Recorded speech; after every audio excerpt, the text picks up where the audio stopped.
He's won 4 All-Ireland titles, picked up 7 All-Star awards, and he showed against Dublin in this year's All-Ireland semi-final that he's still very much at the top of his game. Please welcome a legend of Gaelic football, Colm Cooper.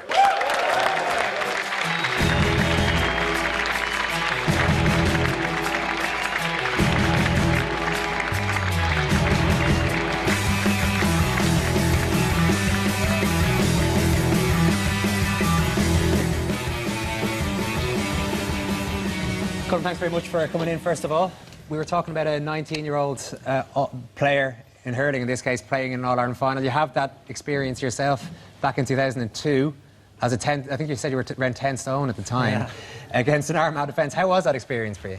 It was an education, that's for sure. Yeah, it was just amazing. It was a roller coaster. Things happened so fast that I didn't really know what to think, and I was even watching Shane O'Donnell last weekend. It brought me back to my first year with Kerry, where we got to an All-Ireland final, and it was just, everything happened so fast that you don't have time to think about it, and it was a great experience. But playing a 10 stone against our man in All-Ireland final, I can tell you, it was no fun.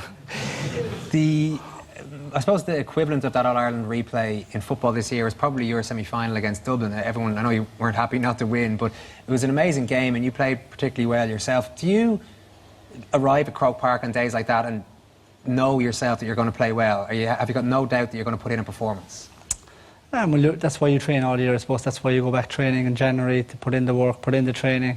I suppose at the back of your mind there's always a question mark about can you still do it, but can you perform? I suppose I was 30 this year, which was a little bit of a milestone birthday, and I suppose there was a little bit of perception out there that Kerry were maybe slowing down, that the legs were slowing down, but I always felt confident that we would put in a big performance against Dublin. For you personally though, is that the dream scenario? Full house, not necessarily Dublin, but in this case Dublin, Croke Park. It's always struck me that you, some players maybe said they try to block it out. You seem to embrace that whole big occasion.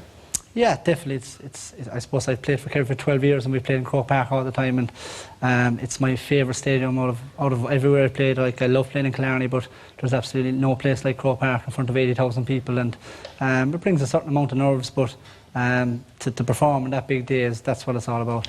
There was a pass in the game, Cian O'Sullivan was talking about it. He said he thought Ger Brendan and him had you kind of blocked. The ball makes its way to Donegal Walsh to James O'Donoghue, and it's, you know, Kerry score. I've been reading a lot about Dennis Bergkamp recently. This pass had something of him about it, and he said the greatest thing in the game is when you can sort of these moments of telepathy with teammates. You know, a move like that, rather than something that you just do yourself. When you combine with the others in the team to a good effect that way.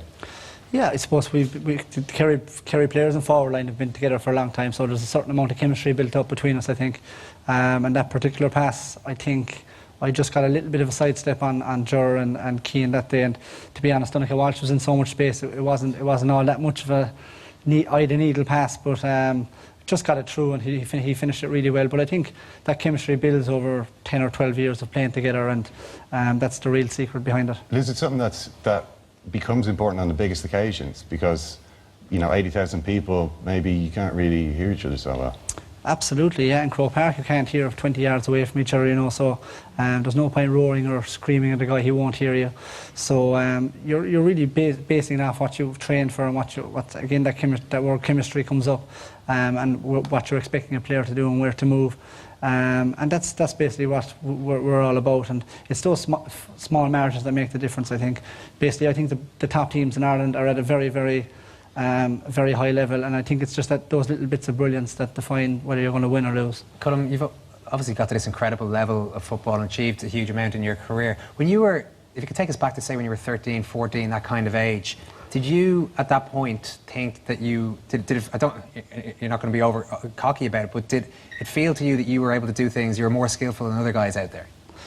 I suppose going back to my club days with Dr. Crokes, I probably grew up in a team that wasn't very guys enjoyed playing football, but they probably weren't as driven as me. I wanted to win every game, and unfortunately for when I was growing up we used to lose most games, just the way the cycle went. Our team weren't as talented as other teams, but I was very driven. When we won games, it was very rare actually, but when we lost games I was more disappointed probably than anyone else. So I suppose from that age I knew I was very driven, and I cared more about it, and it was more important to me, and I think that sort of background and upbringing probably taught me a lot of good lessons. Did you take that out on the others?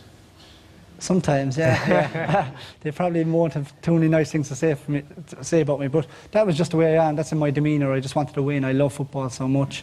It's been a huge part of my life, and from a very early age, that has been the case. So I probably took it out a couple of times, right, guys. Colm, what sort of a role did your dad play in that formation of you as a young man, young footballer? A huge role, really. I suppose I come from a big family where I have 4 brothers, 2 sisters, and my mum. They're all into football in different ways. And I suppose as the baby of the family, I was with my dad most of the time. We used to go to games on a Tuesday or Wednesday night, maybe when the club weren't even involved in games. We'd go and watch games. He would just have a general huge interest in going to the games, and I used to tag along, and we had great fun. And he was never the type of guy to give too much advice or criticism or anything like that, or plaudits if they were to be given out. He was very much probably in the background, but probably he took everything in very well, and he was a good judge of what was going on. So he wasn't one of these pushy parents. You wouldn't have those awkward car drives home where he's telling you everything you did wrong all day. Yeah, no. I think a few people have had those by this. Yeah, I've had a few of those drives with my brothers, not so much with my father. But no, he was more reserved. I think he could feel for me. If he'd know if I was disappointed, he'd know if I was happy with my performance, and he used to kind of understand that I was a good enough judge of my own performance, and I think he left me be. When he passed away, Colm, in 2006, did you were back playing football almost immediately? You went on. It was business as usual on the field. You won an All Ireland that year. Did that, coming back to football so soon, did that sort of delay the grieving process for you? Yeah, I definitely think so. I think he passed away probably in April time. So if memory serves me right, I think we played Dublin in a league game in Killarney on the Sunday, and I remember Jack O'Connor was the manager at the time, and they were kind of wondering, did I want to play, was I able to play? And I kind of made a decision during the week that I didn't feel I was able to play. And come Friday, my mum kind of advised that she thought I should play. So I think probably going back with Kerry and getting amongst the friends and the group again, and it was just back into routine as quickly as I could, really, and that definitely helped me. And although my form that season had probably dipped a little bit, and it was a little bit Jekyll and Hyde, it was up and down. Eventually, we turned out to win the All Ireland, and it turned out to be a great season. And I certainly think that getting back in amongst the group certainly helped me. When you won the All Ireland, you lifted the trophy, you lifted Sam with Declan O'Sullivan that year. Were you thinking of your father at that point? Yeah, probably at the final whistle. That's your initial thought, you know. You'd probably be saying you wish he was there, but all our family were there, our nieces and nephews were there, so it meant a whole lot at that time. But it was a lovely gesture by Declan to come up, because he was the captain for the year and I had been captain for a few games previous. So to go up the steps to Hogan stand at any time is a very proud moment, but to do it that particular year meant an awful lot to me. You said the same year, Colm, actually, you gave an interview to the Examiner. This is 2006. If someone asked me now, could I see myself playing for another 5 years, I couldn't say that honestly. For me to give it another 5 years at this level seems a lot. So it's 7 years since then. What changed your mind? I suppose sheer love for the game, really. I suppose if you're playing, I was talking to Shane Kern a little bit earlier, he's still playing football and he's 42, so I don't know if I'd be playing at that age, but I think it's something I've grown up with. I love doing it. I feel I'm still good enough to perform at the level required. And I just really love going, like we talked about, going out in front of Croke Park in front of 80,000 people. That feeling is incredible. I've done it since I'm 18 years of age, so I just want to continue that as long as I can do it. And if I'm fit, happy and healthy to do it, why not? Does the fact that you would say that at that time, though, maybe indicate something about the heavy responsibility of being a Kerry footballer? I mean, it's a really intense football culture. You know, as one of the main players in that you were maybe feeling at the time, this is a lot to have to deal with. It is, certainly, if you're growing up in any county, and particularly Kerry, that there's huge demands. You're expected probably to be in Croke Park every year. If you don't win the All Ireland, it's a failure. Like it or not, that's the expectation, and you learn to grow up in that. And after a little bit of time, you learn to deal with it probably a little bit better. But I know since I've come in and put on for 10 years, I was wearing the number 13 jersey for Kerry, and that brings a huge responsibility. And knowing that you're looking to play well every day for Kerry to win, and that you have to get a certain amount of scores. But I enjoy that. I embrace that challenge, and some days you'll do it, some days you'll come up a little bit short. But in Kerry, I suppose the public are very knowledgeable GAA people, and they've been spoiled for success, and they're demanding it all the time. And that must get annoying sometimes. It's challenging. It's challenging at times.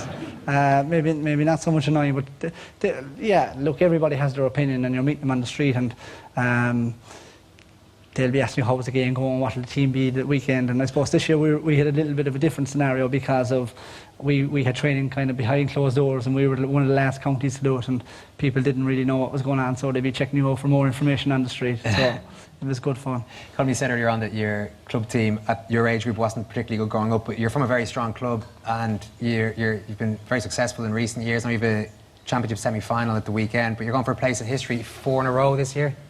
Yeah, it's a big thing for the Crokes. You know, Kerry is a very competitive championship, and we lost 3 finals before we actually won one. So we're very hopeful this year. You know, we feel we have a very good squad, and we have big ambitions, and our management certainly have big ambitions as well. So we're just hoping that we can hopefully get back to the Kerry County Final and represent Kerry in the Munster Championship. And if we could do that, we'd be absolutely delighted. We wish you well on that one. It's been great talking to you today. Colm Cooper, everyone. We have got one more quick favour, Colm, if that's okay. You actually have a very heavy burden tonight, because you're going to decide how this good wall looks at the end of our 4-part series. First of all, Murph is going to take us through the top 10 as it stands. We can stand up and have a look. Okay, Murph, top 10? as it stands, number 10 is Maurice Fitzgerald, 9 is Barry McGuigan, 8 Michael Creech, 7 Roy Keane, Henry Shafton. Top 5 then is Ronnie Delaney, Sonia O'Sullivan, Brian Driscoll is 3, Katie Taylor is 2, and Paul McGrath is number 1. What Irish sports person are you adding to the list? It was a tough decision, but I suppose one of my heroes, and he's another Kerry man, and he's a big hero in Kerry, and not just in Kerry, I suppose all over Ireland, it's Paddy O'Shea. Okay, very good. So I presume we're just going to take down Maurice Fitzgerald. We can't Morris has to go. 2 Kerry men, 2 Kerry footballers in the top. Where do you want to put Paddy O'Shea on the list? I put a little bit of thought into this, and I couldn't drop Morris for obvious reasons. Okay. Andy Lee mightn't like this, but I'm going to put him in instead of Barry McGuigan. Okay. Crowd doesn't like it. I could be in trouble for that. Okay. You've got enough. one more change to make now. You're not finished yet. So what else do you want to do with that good wall? Final change in the series? There's a lot of heroes up in that wall that I've seen, and probably the biggest of them, and I've probably most admiration from up in the wall, is probably Brian O'Driscoll. So I'm going to put him to number 1. Hey, you got back to where you started.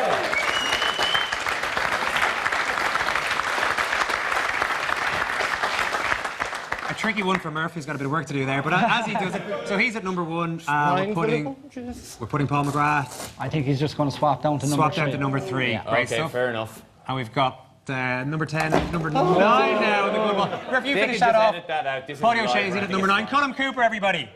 Brilliant, Colm.